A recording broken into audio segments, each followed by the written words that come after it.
नमस्कार विद्यार्थियों, डीएलएड प्रथम वर्ष इससे हमारा हिंदी भाषा शिक्षण और प्रवेशिका, जिसके अंतर्गत आज हम बात करने वाले हैं भाषिक कौशलों के उद्देश्य की समग्रता की। ये हमारा दोहन का टॉपिक है, इसको हम पढ़ चुके हैं, लेकिन कुछ विशेष बातें हैं जो इस वीडियो के माध्यम से हम लोग आज जानेंगे कि भाषा कौशल है वो उद्देश्य, भाषा कौशल के कुछ उद्देश्य होते हैं। अब अगर भाषा कौशलों की बात करें तो भाषिक कौशलों में सबसे पहले हम लोग सुनना, बोलना, पढ़ना और लिखना, ये हमारे कौशलों का क्रम है।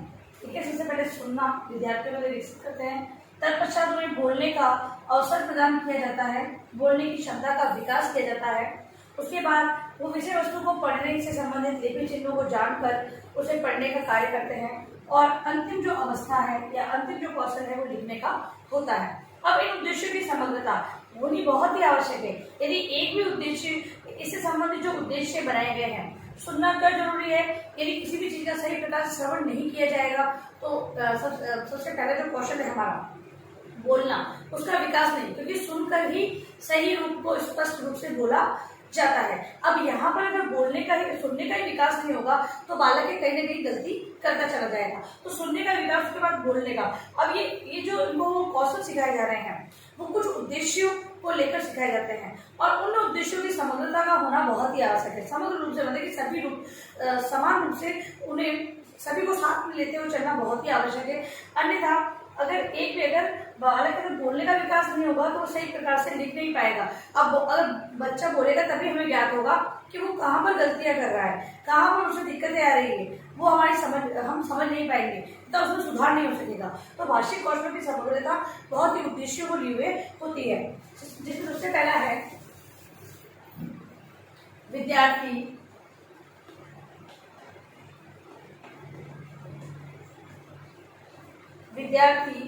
सहज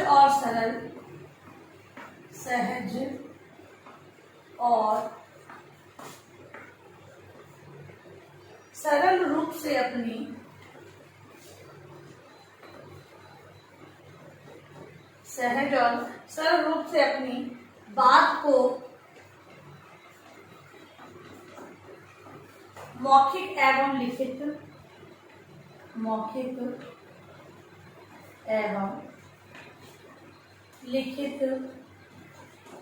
विद्यार्थी सहज और सरल रूप से अपनी बात को मौखिक एवं लिखित अभिव्यक्ति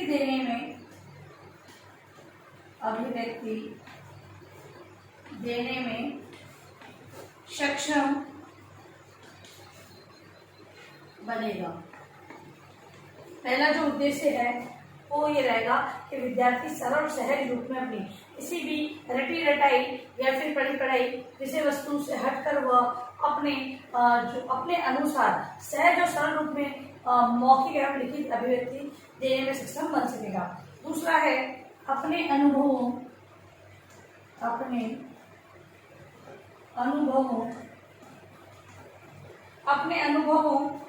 भावों, विचारों,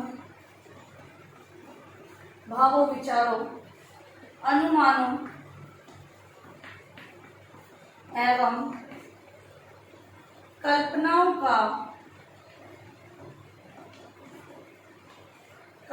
का सहजता के साथ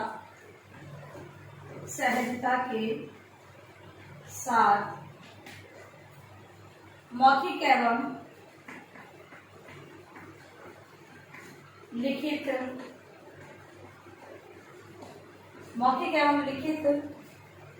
अभिव्यक्ति दे सकेगा। दूसरा उद्देश्य ये रहेगा कि अपने अनुभव, भावों, विचारों, अनुमानों, कल्पनाओं को सहजता के साथ मौखिक और लिखित रूप में अभिव्यक्ति दे सकेगा। अगला है अपने तर्क विश्लेषण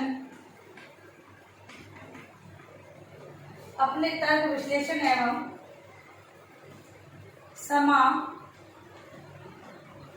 समालोचना को भाषा के दोनों रूपों में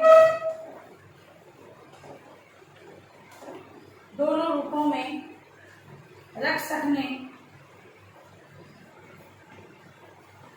योग्य बनेगा। अगला है अपनी बात के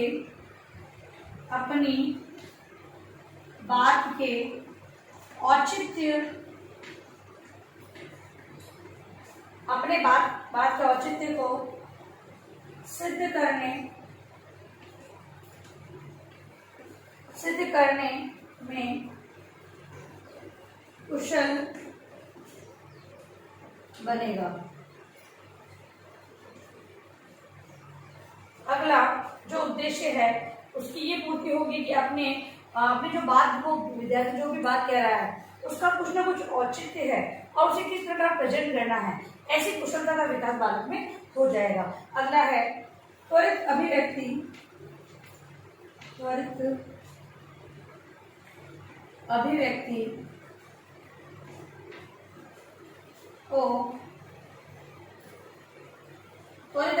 को भाषा के दोनों रूपों में कर सकेगा।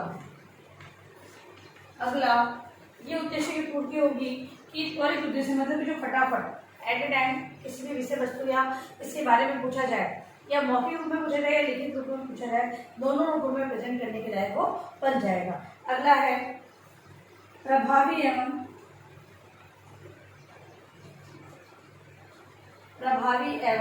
प्रवाह युक्त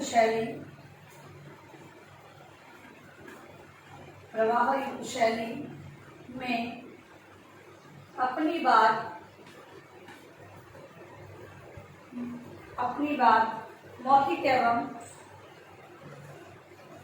लिखित रूप में व्यक्त कर सकेगा। अगला ये उद्देश्य की पूर्ति होगी कि विद्यार्थी प्रभावी एवं प्रभावी मतलब कि जो बात वो कह रहा है इसी बात को कहने में उसका बिल्कुल प्रभाव रहेगा पूरा।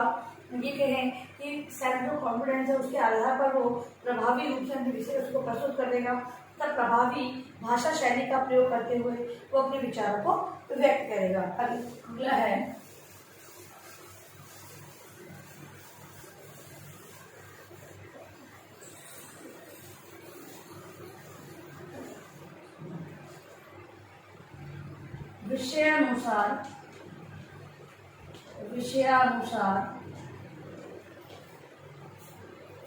विषयानुसार अपनी अभिव्यक्ति कुशल बना सकेगा। अगला कि विषय जिस प्रकार की विषय वस्तु के बारे में पूछा जा रहा है उस विषय वस्तु को ध्यान में रखते हुए उसको सही प्रकार से व्यक्त करने की कुशलता का विकास विद्यार्थियों में हो जाएगा। अगला है व्यापक संदर्भ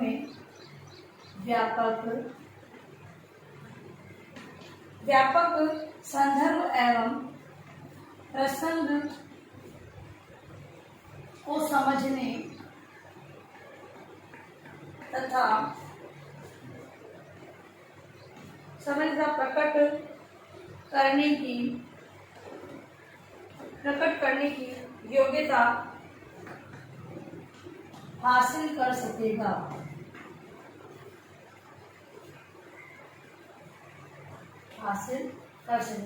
अगला जो उद्देश्य ये प्राप्त होगा कि विद्यार्थी व्यापक संदर्भ में उसकी जो ये कहें कि जब विद्यार्थी के अंदर विभिन्न कौशलों का विकास हो जाएगा तो उसके तर्क विश्लेषण या कल्पना शक्ति का इस प्रकार से विकास होगा जिससे कि वो व्यापक संदर्भ में किसी भी विषय वस्तु को पढ़ेगा, उसके प्रश्न को समझ के तथा उसको प्रकट करने का भाव है उसमें उत्पन्न हो जाएगा। अगला है विभिन्न शैक्षिक सामाजिक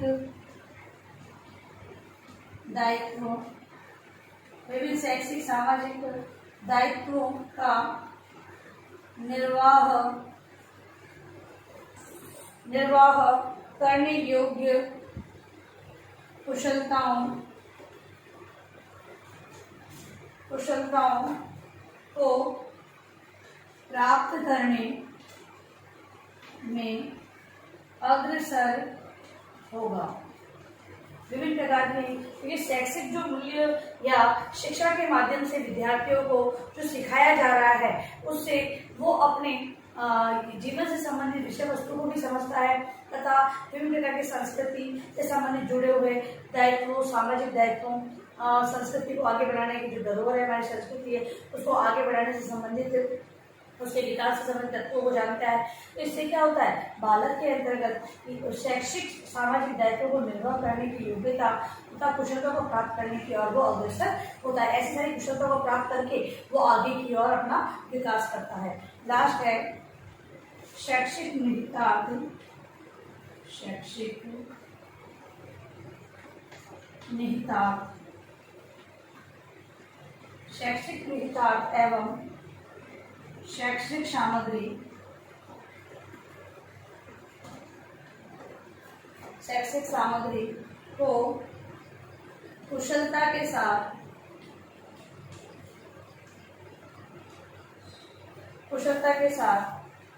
उपयोग कर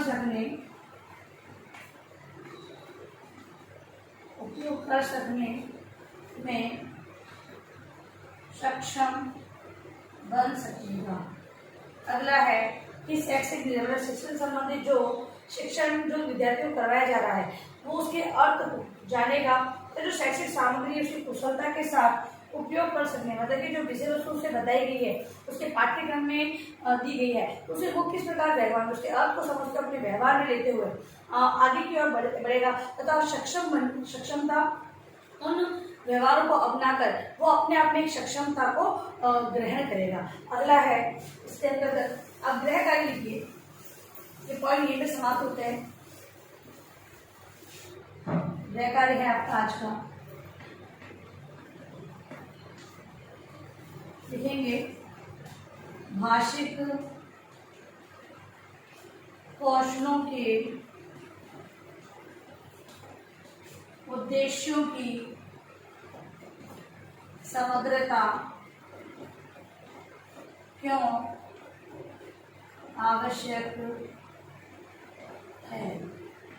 यह है आपका गृह कार्य प्रश्न। इससे आप अनिवार्य रूप से अपने उत्तर पुस्तिका में लिखेंगे तथा आप लोगों से निवेदन है कि इस महामारी के दौर में कम से कम ये आवश्यक कार्य होने पर बाहर निकलें। यदि बाहर जाते भी हैं इन बातों का विशेष ध्यान रखें, मास्क लगाएं, सोशल डिस्टेंस बनाएं और हाथों को बार बार सैनिटाइज करें। सुरक्षित रह सके, ध्यान रखें। धन्यवाद।